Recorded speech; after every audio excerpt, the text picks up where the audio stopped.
Assalamualaikum warahmatullahi wabarakatuh. Selamat pagi teman-teman. Kita kembali lagi di Sahabat Belajar untuk mengulik, membahas, dan menganalisis setiap soal TKA khususnya yang bahasa Indonesia ya. Nah, kita lanjut lagi dari video sebelumnya. Kita lanjut di nomor 14 ya, masih terkait pada cerpen 1 dan cerpen 2. Nah, pertanyaan di nomor 14 adalah hal dalam cerpen 1 yang ditemukan dalam kehidupan sehari-hari. Nah, jadi cerpen 1 yang dimaksudkan, yang diinginkan ini teman-teman. Nah, A. Jika sudah dirantau, sulit untuk pulang ke kampung halaman. B. Istri selalu memberikan solusi atas permasalahan suami. C. Sulit melupakan peristiwa yang telah melukai hati. D. Orang tua mengirimkan surat kepada anaknya yang dirantau. Dan E. Anak yang merantau selalu diminta pulang oleh orang tuanya. Yuk sejenak 1 menit untuk memikirkan kira-kira jawaban yang tepat yang mana ya.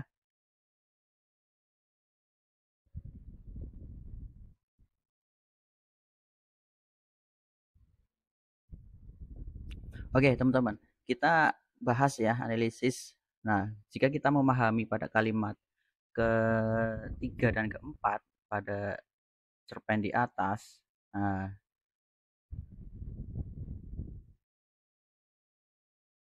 ia tetap menyimpan di tiap sudut hatinya yang rapih.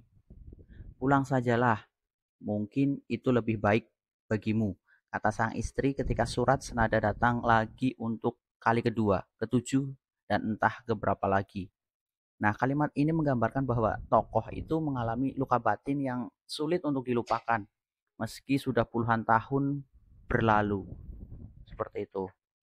Nah, kira-kira jawabannya yang lebih mana nih, yang lebih tepat? Yang lebih tepat adalah C ya teman-teman. Di sini kesulitan tokoh untuk melupakan peristiwa yang telah melukai hatinya.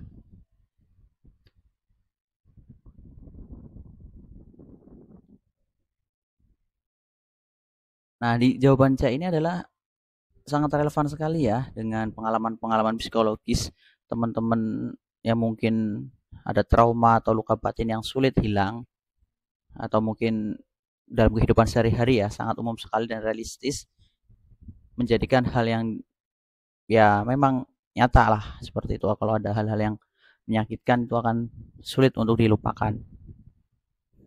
Begitu teman-teman untuk nomor 14 atau mungkin ada sesuatu hal yang didiskusikan di kolom komentar ya. Kita lanjut lagi di nomor 15. Ini ada sebuah puisi pendek ya berjudul Awan Hitam. Awan hitam datang arak-arakan, membawa prahara membelantara, mencabik, mengoyak, menyiksa ribuan jiwa anak bangsa. Batas langit Farida Munawaroh. Nah, kalimat tanggapan yang sesuai dengan kutipan puisi di atas, nah kira-kira yang mana nih? Harus diperhatikan kalimat tanggapan yang sesuai. Itu ya. Ada A, penyair sangat selektif menggunakan kata untuk menggambarkan bencana alam. B, puisi ini cukup padat, singkat, sehingga sulit dimengerti isinya. C, kata ribuan jiwa anak bangsa menggambarkan keseluruhan isi puisi. D, membelantara arak-arakan menunjukkan peristiwa terjadi di mana-mana. E, judul puisi itu mengangkat makna puisi.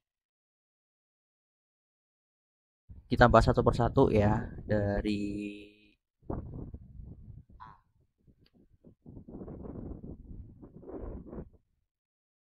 Oke, kita mulai dari opsi atau pilihan yang A. Nah, di A pilihan diksi seperti arak-arakan di sini ya. Nyair sangat selektif menggunakan kata untuk menggambarkan bencana alam. Ada arak-arakan, ada prahara, kemudian ada membelantara, kemudian ada mencabik, mengoyak, menyiksa. Nah, sangat tepat di sini diksinya pas, gaya bahasanya nih pas. Nah, untuk melukiskan suasana bencana yang dahsyat. Nah, seperti itu teman-teman. Jadi kalimat tanggapannya sesuai dengan kutipannya itu yang tepat ya A. Nyair sangat selektif menggunakan kata untuk menggambarkan bencana alam. Mengapa nggak B, C, D, atau yang E? Nah, untuk yang B, puisi ini cukup padat, singkat, sehingga sulit dimengerti isinya. Nah, meski singkat, puisi ini justru jelas maknanya, yaitu tentang penderitaan akibat adanya bencana. Begitu ya teman-teman, ini yang B. Kemudian yang C, kenapa tidak dipilih? Karena di sini kurang tepat. Karena frasa itu hanya bagian dari penderitaan yang ditimbulkan, bukan menggambarkan keseluruhan isi puisi. Seperti itu. Dan kemudian kenapa yang D tidak dipilih?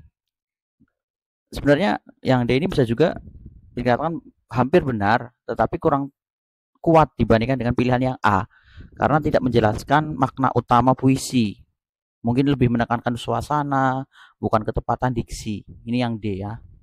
Nah, kemudian yang E lebih kurang tepat. Judulnya hanya penandaan awal. Makna utamanya tergambar dalam setiap bait. Gitu. Kita lanjut kembali di nomor 16. Bacalah penggalan resensi dengan cermat. Buku Gambang Jakarta karya Firman Muntako merupakan kumpulan cerpen. Cerpen-cerpen Firman sungguh merupakan potret zamannya. Kisah-kisah dalam buku ini menggambarkan kondisi sosial masyarakat Betawi pada masa itu. Bagaimana rumah tangga orang Betawi, bagaimana pandangan mereka terhadap tradisi, dan bagaimana mereka menghadapi zaman. Gaya penceritaan Firman memang khas Betawi. Sebagai bentuk ungkapan pertanggungjawaban putra Betawi, cerpennya pun ditulis dalam bahasa Betawi. Firman percaya bahasa Betawi yang paling tepat untuk menyatakan pikiran, kejiwaan, dan perasaan tokoh-tokohnya. Dibalut dengan selera humor yang kuat, kelincahan cerita yang memikat, dan kesinisan yang kadang mengundang senyum. Cerpen-cerpen dalam Gambang Jakarta menjadi memukau. Nah, pertanyaannya adalah kalimat resensi yang menyatakan kelemahan buku tersebut. Nah, kita cari kelemahan bukunya. Kira-kira yang gimana? Apakah pilihan yang pertama, kedua, ketiga, keempat, atau yang kelima? Apakah pilihan pertama, kedua, ketiga, keempat, atau yang kelima? Silakan dibaca terlebih dahulu. Oke, setelah sudah dibaca, kita analisis bersama-sama dari pilihan 1 sampai pilihan 5. Pada opsi yang pertama, buku Gambang Jakarta. Oh ya, sebelumnya kita harus konsentrasi ya, harus menggarisbawahi yang menyatakan kelemahan ya. Yang pertama, buku Gambang Jakarta hanya memotret kondisi sosial masyarakat Betawi pada masa tertentu dan tidak memiliki pandangan orang Betawi secara umum. Apakah ini sebuah kelemahan? Ya, betul sekali. Ini juga bisa dianggap sebuah kelemahan karena cakupannya terbatas pada periode tertentu. Nah, ini kelemahan. Bisa disebut kelemahan karena tidak memiliki pandangan orang Betawi secara umum. Nah, kemudian yang kedua, pembaca yang tidak memahami bahasa Betawi sulit memaknai cerita karena banyak kosakata yang sudah tidak digunakan saat ini. Nah, ini juga sebuah kelemahan. Nah, karena banyak orang yang tidak memahami bahasa Betawi. Ini salah satu kelemahan. Kemudian bagaimana yang ketiga, keempat, dan kelima? Yang ketiga, Firman memakai gaya penceritaan yang khas tetapi kelincahannya dalam cerita membuat karyanya menjadi memukau. Ini sebuah kelebihan.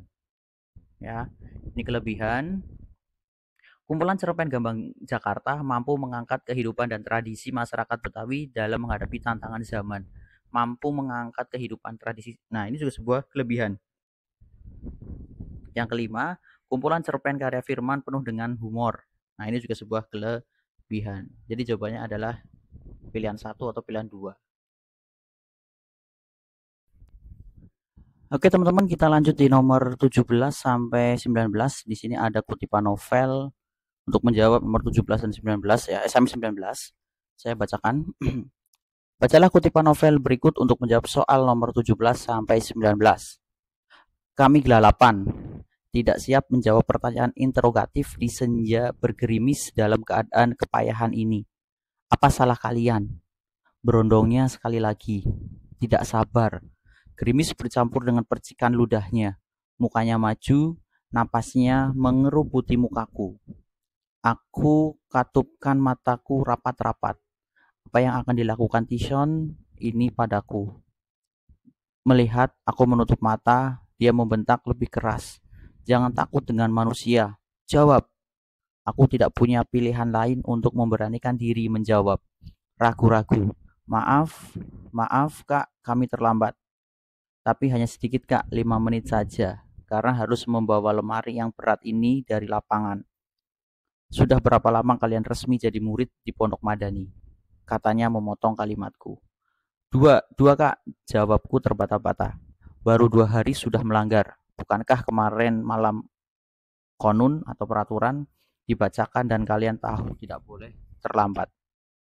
Nah, soal nomor 17, konflik dalam kutipan novel tersebut kira-kira apa nih? A. Penolakan hukuman, B. Beban yang berat, C. Penyesuaian lingkungan, D. Ketakutan seseorang, atau E. Kegagalan seseorang. Terlihat sekali ya, di sini ada sebuah ketakutan dari seorang santri ya. Jadi jawaban yang tepat adalah yang D. Kita langsung lanjut saja ke nomor 18. Di nomor 18, pertanyaan masih terkait dengan kutipan novel di atas ya. Pernyataan yang membuktikan latar sore terdapat pada kalimat. Nah, kita konsentrasi pada latar sore. Kira-kira yang mana nih latar sore? Kita kembali lagi ke kutipan novel ini. Apakah kalimat 1, ini kalimat 1, kalimat 2, kalimat 3, atau kalimat 4 yang menunjukkan bahwasanya di situ ada latarnya sore. Di kalimat 1 di sini ada senja ya. Senja itu mungkin lebih tepatnya pada sore gitu. Jadi jawaban yang tepat adalah yang A. Kita lanjut lagi teman-teman di nomor 19. Ada soal masih pada kutipan novel ya. Penggambaran watak Tyson yang tegas diungkapkan melalui apa nih? Apakah pikiran-pikiran tokoh, atau B. secara langsung oleh pengarang, C. tanggapan tokoh lain, D. keadaan di sekitar tokoh, atau E. dialog antar tokoh. Jawabannya yang mana nih kira-kira?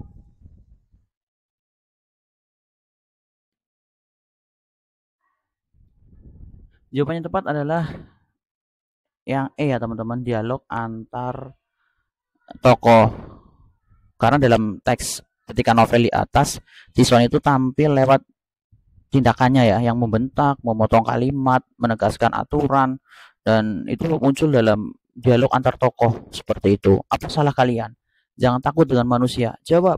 Nah, baru 2 hari sudah melanggar. Nah, jadi watak tegas Tyson itu ditunjukkan lewat dialog dengan tokoh lain seperti itu ya. Nomor 19 jawabannya adalah yang E.